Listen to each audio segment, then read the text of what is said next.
Sejam todos bem-vindos a mais um episódio do podcast Médico para Paciente. Hoje, aquele podcast que todo mundo gosta, tira dúvida. Aquela caixinha de pergunta que a gente abriu e por acaso não teve ainda a resposta? Calma, vamos responder elas e outras perguntas. Comigo aqui, Dr. Daniel, sempre ao lado. Daniel, como é que tá?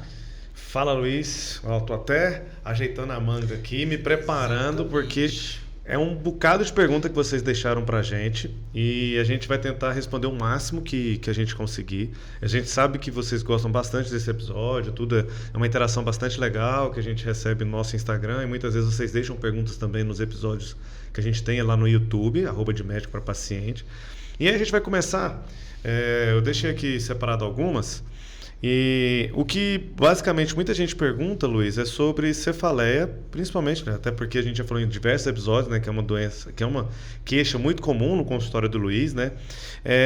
Uma pergunta Dr. Luiz, eu tenho 45 anos, estou entrando na menopausa, segundo a minha ginecologista, e tenho enxaqueca crônica. Posso utilizar terapia hormonal devido à minha essa questão da menopausa dela?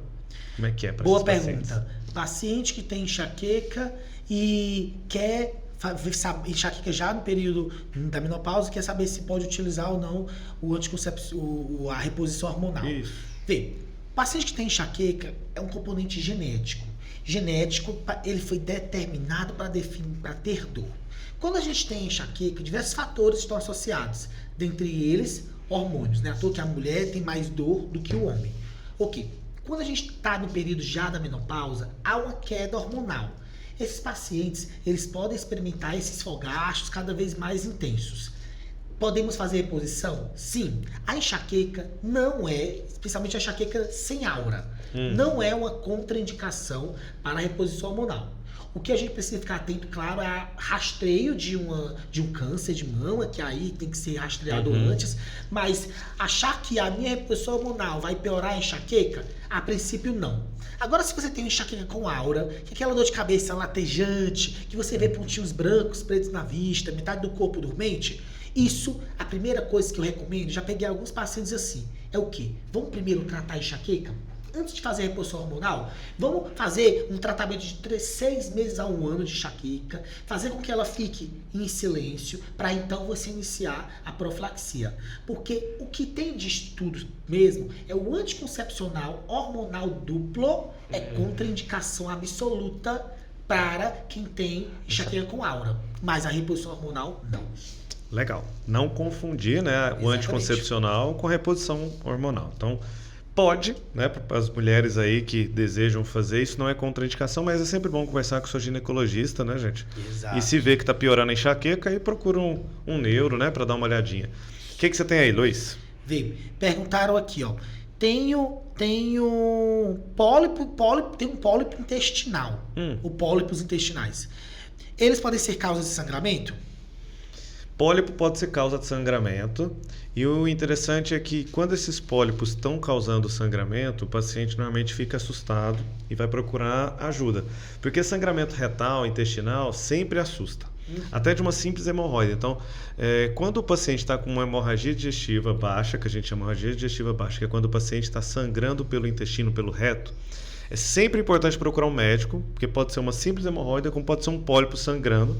E esses pólipos que tendem a sangrar são pólipos que têm uma vascularização maior. E a possibilidade dele se transformar, de se malignizar é maior. E normalmente, para ele estar sangrando, é um pólipo grande. E uma das avaliações que a gente olha para ver se o paciente tem maior risco desse pólipo se tornar câncer é o tamanho do pólipo. Então, pólipos grandes têm maior chance de ser câncer, a quantidade de pólipos, e aí o tipo histológico também, que é o principal, auxilia bastante a gente a saber se o paciente tem uma maior predisposição a ter câncer de intestino ou não. A própria endoscopia vê e trata a própria endoscopia ou colonoscopia, normalmente o pólipo do estômago não sangra, raríssimo. No estômago vai sangrar quando se tornar uma úlcera, pensando em câncer, né? Normalmente ele pode até começar, na maioria das vezes começa como um pólipo, depois ele ulcera. E aí ele forma uma úlcera bem grande, aí esses vasos começam a sangrar. Pensando no intestino, a colonoscopia, o interessante, e é o que a gente admira muito nesse exame, é que ele terapêutico, né, que ele consegue retirar o pólipo, clipar, fazer um monte de coisa, e diagnóstico, né? A gente consegue ver o pólipo e ao mesmo tempo ir lá e retirar. Todo paciente que tem pólipo não necessariamente vai precisar retirar, não é isso? Todo, esses que tiverem fatores não, de risco. todo pólipo em estômago ou em endoscopia é igual ao mandamento, não matarás. Certo. Na endoscopia e na colonoscopia é sempre retirarás. A gente sempre retira.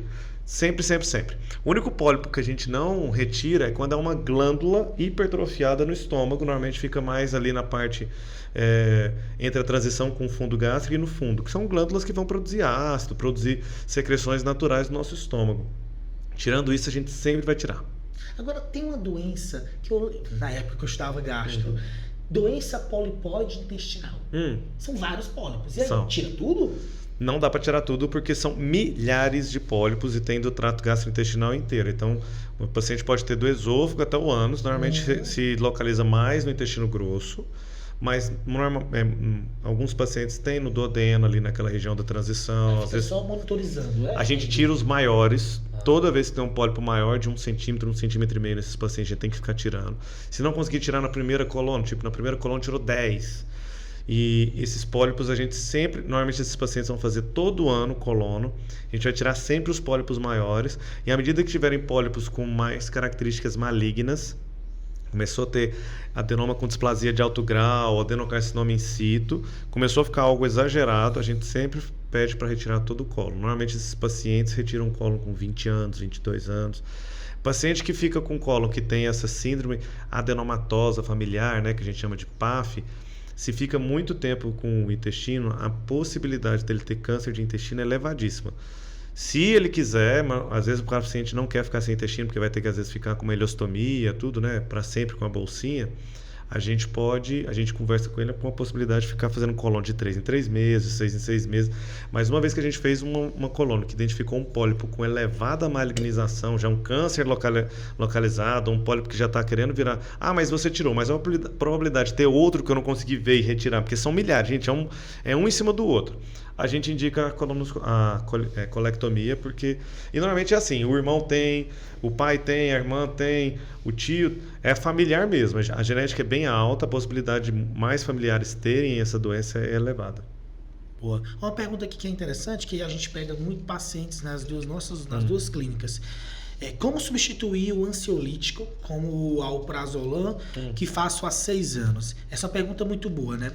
Você que está tomando clonazepam, rivotril, alprazolam, diazepam, são todos chamados benzodiazepínicos. São medicamentos que eles foram prescritos inicialmente para tratar ansiedade, mas acabaram sendo utilizados na prescrição de insônia. Quantas e quantas vezes chega aquela vozinha, aquele vozinho, eu tomo rivotril. Por quê? Não, para dormir. Gente, não é adequado. Se você tem insônia e foi iniciado o rivotril ou algo desse tipo para insônia, temos que fazer estratégias para retirá-lo. Por quê? O rivotril e outros benzodiazepínicos aumentam o risco de queda no idoso e aumentam o risco de declínio cognitivo, ou seja, demência, Alzheimer. Então devemos parar. Como é que eu faço isso? 1 é a prescrição da melatonina. 2 é a prescrição de canabidiol, o óleo da maconha também auxilia nessa redução gradativa. E claro, a higiene do sono.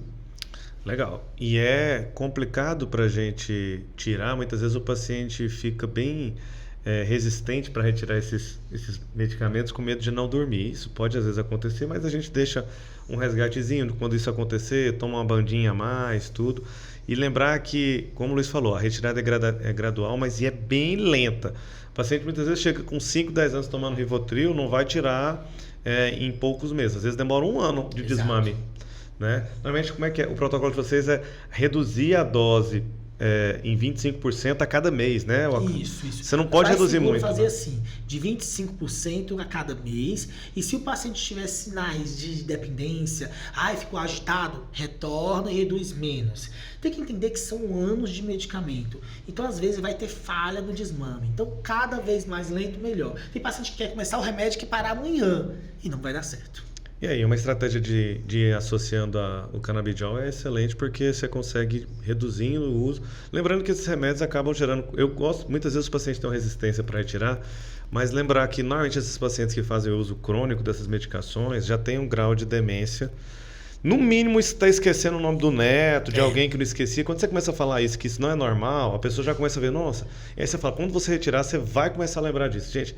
E volta a lembrar, cara, é incrível, né? Às vezes o paciente fala, cara, eu tô conseguindo raciocinar melhor, porque o remédio acaba deixando você mais lento nos pensamentos. Então é importante você conversar com o seu médico para ver se você consegue tirar realmente essa medicação.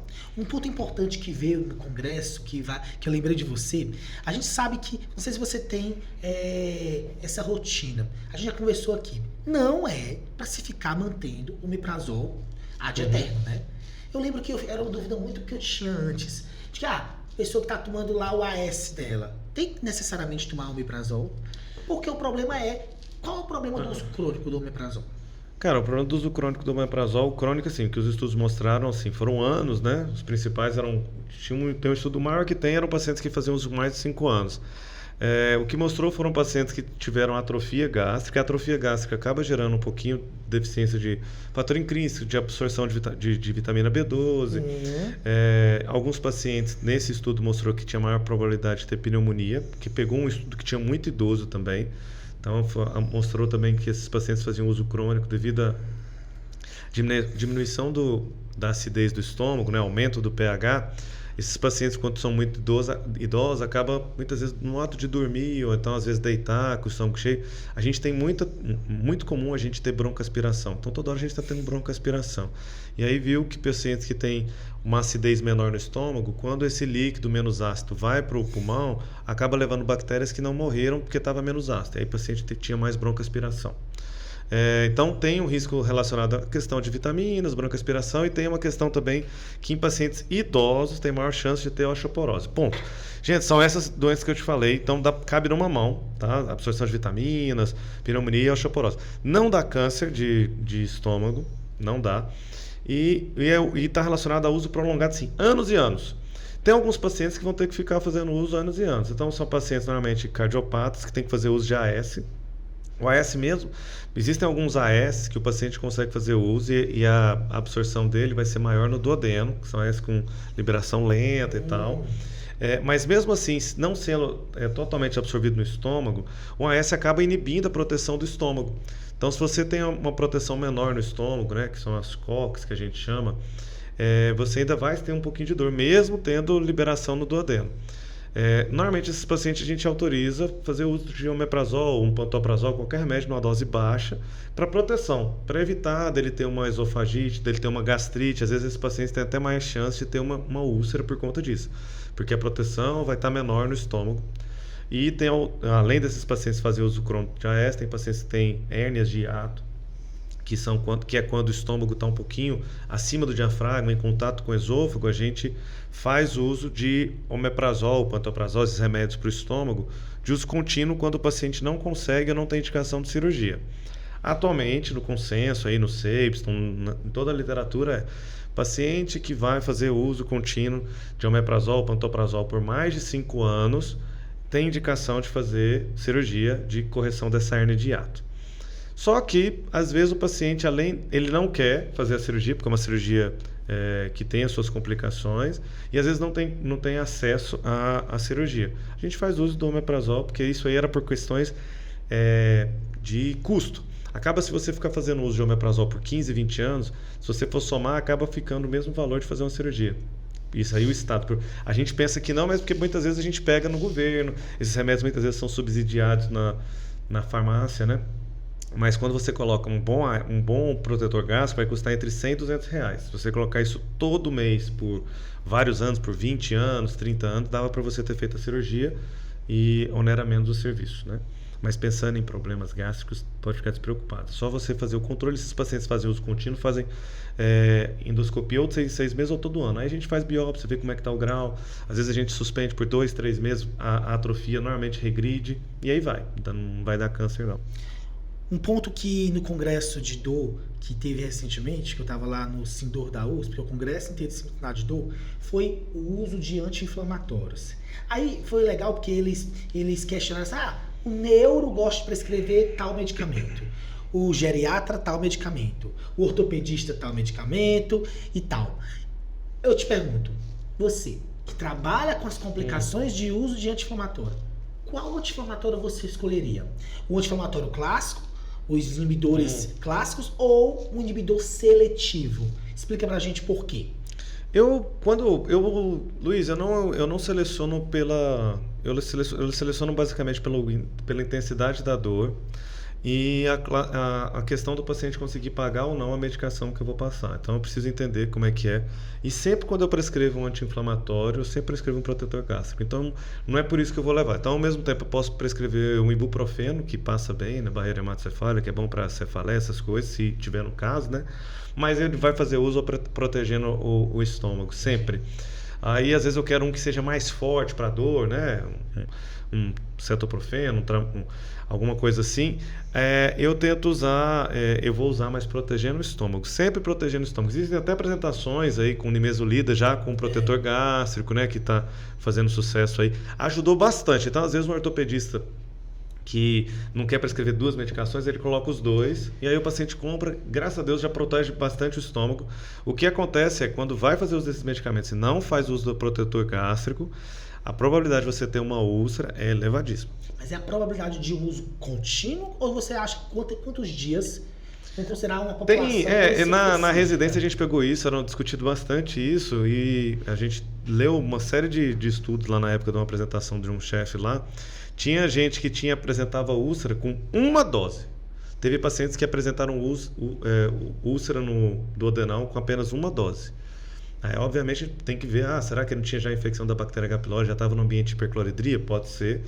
Mas a maioria dos pacientes apresentaram com mais doses. Quanto maior a quantidade de doses você tomar, maior a chance de você ter úlcera. Mas já com apenas uma dose, sem protetor gástrico, você já aumenta o seu risco de ter úlcera.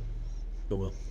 Então, a gente tem que tomar muito cuidado com o uso com inibidores dos AINES aí, né? Então, lembrar, outra pergunta aqui que fizeram, Luiz, quanto à queda, se uma paciente contou, assim, foram várias perguntas que eu tentei sintetizar aqui, até recortei aqui.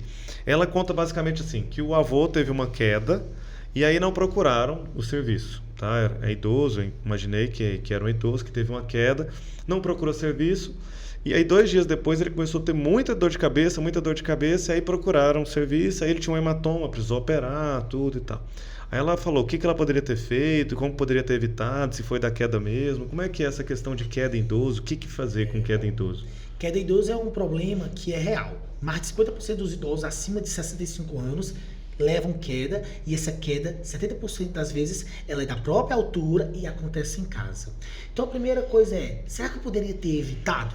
Então, quando o paciente é idoso, a gente tem que atentar que existem fatores de risco extrínsecos, de fora, e intrínsecos. Intrínsecos, por exemplo, catarata, ele acaba enxergando ruim. Intrínsecos, por exemplo, uma sequela de AVC, ele acaba tendo risco de mobilidade, consequentemente queda. Ou mesmo um paciente com demência, aumenta o risco de queda. Extrínsecos é o ambiente, a luminosidade, brinquedo no meio da sala, corredores sem corrimão, escadas sem corrimão, sapatos inadequados. São fatores que a gente pode reduzir para proteger o nosso idoso. Agora essa situação que você fala, bati a cabeça e depois evoluiu com dor de cabeça persistente. Esse é um sinal. Quando o idoso bate a cabeça, não tem um sinal de alarme, dor de cabeça, vômito, crise convulsiva, sonolência, tá bem acordado?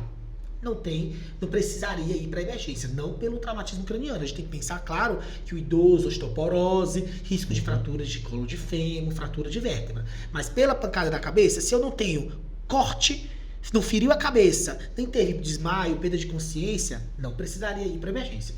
Mas depois ele começa a evoluir com sonolência, fraqueza, falando estranho, metade do corpo sem mexer. Pode ter acontecido um hematoma subdural crônico. O paciente que tem, que é idoso, que é alcoolista, que tem demência, tem um cérebro menor do que o normal. E esse cérebro menor faz com que esse espaço subdural aumente, aumentando o risco desse sangramento. Então, é o principal sangramento intracraniano no paciente idoso, em traumas de pequeno impacto. Por isso fica alerta. Se teve impacto da cabeça, tem que ficar atento aos próximos dias. Tem pacientes que colecionam esses sangramentos depois aí de semanas. Legal, então acho que assim, era tentar evitar a queda, né? Acho que não teve nada que ela pudesse fazer. Às vezes o paciente fica, os familiares ficam tentando se culpar do que aconteceu, né? Eu conversei, mandei mensagem para essa paciente que acompanha a gente aqui nas redes sociais, mas assim, às vezes a gente fica se culpando, mas não tem muito o que a gente fazer, né? Era o que ela poderia fazer. Tem mais alguma aí para passar pra gente? Botou aqui. Tenho tido várias crises de enxaqueca aguda. Chega a dar choque. Vixe Maria. Choque onde? Choque na cabeça. O que fazer? Vê, paciente que tem... Você sofre de enxaqueca todo dia. Tem pacientes que a persistência da enxaqueca faz com que as experiências de dor fiquem estranhas. Aí a pergunta: que medicação você está utilizando para abortar a crise? É muito comum quando o paciente... Não, doutor, antes a minha dor de cabeça era assim, latejante, dá vontade de vomitar, luz, barulho, clássica enxaqueca. Depois ele: não, doutor, agora eu tenho uma dor aqui no pé da cabeça, fica faiscando, é até meio dormente quando vem a crise. Vê, quando muda esse padrão, quando você vai ver abuso medicamentoso. É aquele paciente que está tomando Dorflex, Neosaldina, Enxac, Cefalivre, nada contra, mas essas medicações não são adequadas para enxaqueca crônica. São adequadas para dor de cabeça aguda, bate a cabeça, tô com febre, dengue, beleza. Mas para enxaqueca crônica, não. E devemos evitar esse abuso medicamentoso, sem dúvida. Porque essa é uma das causas. Então, parando isso, já melhora. 2, tratamento adequado. Botox, bloqueios, radiofrequência. São outras opções interessantes que têm trazido aí qualidade de vida para os pacientes. Mas, sem dúvida, quando a gente aborda a crise adequadamente e para do abuso medicamentoso e a alimentação, a atividade física, tudo isso já vai alimentando mais o resultado bom para o paciente. Legal. Lembrando que essa questão do Botox que o Luiz colocou aí pra gente, é o Botox que ele faz os bloqueios em todo do crânio aí, né? O Botox que às vezes a pessoa pensa: vou fazer um Botox então para deixar sem ruga, que vou ficar sem enxaqueca. Sempre elas perguntam: doutor, vai ser estético também? Não vai ser estético. E usa bem mais, pensando em custo, benefício. Às vezes assim, você vai ficar sem enxaqueca, vai ficar sem dor, mas o investimento é maior, né? Porque você vai usar quase que um frasquinho que dava para 3 mulheres, vai usar só para você. Exatamente. Né? Exclusivo. Falando um pouquinho de gastrite, eu atendi esses dias uma paciente que, segundo ela chegou para mim sem dor nenhuma. Foi bastante interessante. E ela veio porque estava com anemia e sem dor. Era uma paciente com 50 e poucos anos. E aí quando a gente fez, era uma úlcera enorme. Me chamou muita atenção. Ela não está com dor. Mas aí depois que a gente fez... uma úlcera gástrica, fiz biópsia, provavelmente, grande chance, como eu só fiz o exame, fiz as biópsias, uma elevada, assim, quase 100% de chance de ser um câncer gástrico, pelas características da úlcera, o tamanho, a localização, a vascularização periférica, mas a gente só fecha o diagnóstico com a biópsia, mas a gente descreveu tudo. Mas, normalmente, úlcera gera muita dor, tá? E, normalmente, o paciente vomita sangue ou perde sangue nas fezes, gerando anemia. Então, ela tinha um fator que chamava atenção, por isso que pediram a endoscopia para ela. A questão dela não sentir dor, que é bastante raro, úlcera não gerador, ou câncer gástrico não gerador, raríssimo, é porque ela tinha um diabetes mal controlado. E aí acabou que provavelmente ela tinha um problema, já um acometimento dos neurônios ali que irrigam, que inervam a questão do estômago, ela não tinha dor. Então, só fazer um alerta que se você tem um risco, se você está fazendo cocô preto, está com anemia, e não necessariamente é só dor abdominal que tem que fazer endoscopia, né? Então, às vezes tem alguns pacientes que têm outros sinais de alarme, né? Se você não está perdendo peso, começou a ter cocô preto, que a gente chama de melena, ou está com anemia, isso também é fator de risco para fazer endoscopia. Aproveitar você aqui, para a gente tá finalizando. Disbiose. É um tema que... Tá na moda, né? Tá na moda, né? Disbiose, meta-inflamação, neuroinflamação. São condições que estão muito ligadas a doenças crônicas, como artrose no joelho, como câncer, como dor crônica, como fibromialgia, como Alzheimer, Parkinson. Vê, todas essas doenças estão em comum a neuroinflamação. E estudos mostram aí a relação intestino-cérebro. Ok, de que maneira você orientaria o paciente quanto ao tratamento não medicamentoso da disbiose? E o que a gente poderia orientar para esse paciente que tem desbiose? E quais seriam os sintomas de desbiose? Não, normalmente, pensando já na questão dos sintomas, normalmente o paciente vem falando que está estufando muito a barriga, excesso de gases, isso vai desde do arroto quanto a flatulência excessiva, dor abdominal, que antigamente não tinha, né? Basicamente é isso. E qual que é a causa? Normalmente o que a gente vê é uma alimentação inadequada, então rica em fast food, rica em alimentos ultraprocessados, né, que são alimentos enlatados, alimentos embutidos. Isso acaba alterando as bactérias que vivem no nosso intestino. As que ajudariam na digestão vão morrendo por conta desses alimentos. E as que não são tão boas ou que são ruins, que fermentam demais, distendem às vezes o intestino, elas acabam crescendo mais em virtude que as outras vão morrendo, essas vão crescendo. Desbiose nada mais é do que um desarranjo das bactérias, dos milhões, milhares de bactérias que a gente vive dentro do nosso intestino. Quando as boas vão morrendo, a gente dá espaço para as ruins. Então a alimentação é um fator, uso, principalmente, a maioria dos estudos mostram que é o uso crônico ou inadequado, inadvertido de antibiótico. Então, o paciente às vezes tem uma dor de garganta, vou tomar amoxicilina, vou tomar azitromicina, às vezes tem 3, 4 dores de garganta no ano, e aí tomou 4 vezes antibiótico, às vezes ainda junta com algum outro evento que precisou usar antibiótico, às vezes uma pneumonia. Então, normalmente são pacientes que, quando tem uma desbiose clássica, são pacientes que têm uma alimentação errada e que fazem uso de antibiótico por muito tempo ou várias vezes durante o ano, que acaba selecionando as bactérias. Aí o tratamento normalmente é melhorando a alimentação, práticas de atividade física, a gente elimina uma série de alimentos, vai colocando outros para ver se a gente seleciona. Isso aí já ajudaria bastante, a atividade física também. Mas normalmente a gente entra com probióticos. Existem os prebióticos, que são sem ser com remédio, essas coisas, né?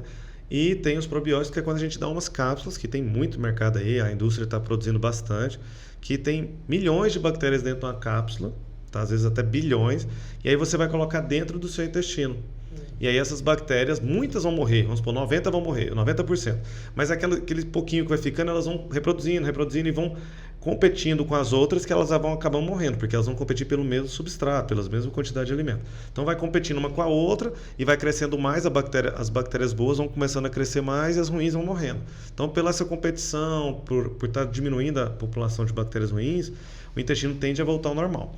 A gente tem exames para isso, existem exames, o mais indicado, e às vezes dependendo da cidade não tem, mas o melhor é o teste respiratório, que a gente consegue fazer pela respiração, pelo paciente soprar um aparelho, a gente consegue ver a quantidade de bactérias que tem naquele respirar dele lá, e aí vai fazendo um gráfico, vai fazendo várias vezes, que aí, à medida que o alimento vai passando por determinada parte do intestino, a gente vai fazendo uns gráficos, e aí consegue ver. Se você tem muita bactéria fermentadora, vai vir mais gás diferentes, né? Metano, outros gases, que não era para vir. E aí a gente consegue fazer um gráfico e a gente acaba vendo, nossa, você tem muita bactéria fermentadora aí. Tá... E é na prática muito utilizado esse? Cara, tem muito. Qual é o exame? Teste respiratório. Teste respiratório. Parece com o teste da urease. Não, da urease a gente usa no estômago, a gente tira um pedacinho e coloca dentro de uma substância, ela muda de cor. Esse não, é você respirando. Esse teste respiratório a gente consegue ver para intolerância à lactose também. O paciente acaba exalando bastante. Esses testes são liberados pelo plano de saúde? Alguns liberam, mas a maioria não. Aí acaba o paciente, se ele quiser fazer esse, que não... Porque para desbiose, basicamente só tem esse. Mas para intolerância à lactose, a gente tem o de sangue, né? O tradicional, o oral, que aí o paciente usa e fica tirando sangue. A gente faz um gráficozinho também. Mas esses que são mais sensíveis, mais específicos para intolerância alimentar, pensando em intolerância à lactose e desbiose, o respiratório é o melhor que tem. Boa. Fiquem atento, pessoal. Gente, episódio mais curto, tirando as dúvidas que estavam faltando na nossa caixinha. Então, não deixa de seguir a gente, não deixa de comentar. E, claro, a gente está sempre disponível aí nos nossos Instagrams. Um forte abraço, não deixa de seguir o @de médico para paciente, o Dr. Daniel Martins com 2 S. E o drluissevero.neurocirurgia.do. Lembrando que eu atualizei agora o .do. Ixi, Maria, agora tem um .do. E a gente também está no TikTok, tá bom? Isso. Forte abraço. Tudo de bom.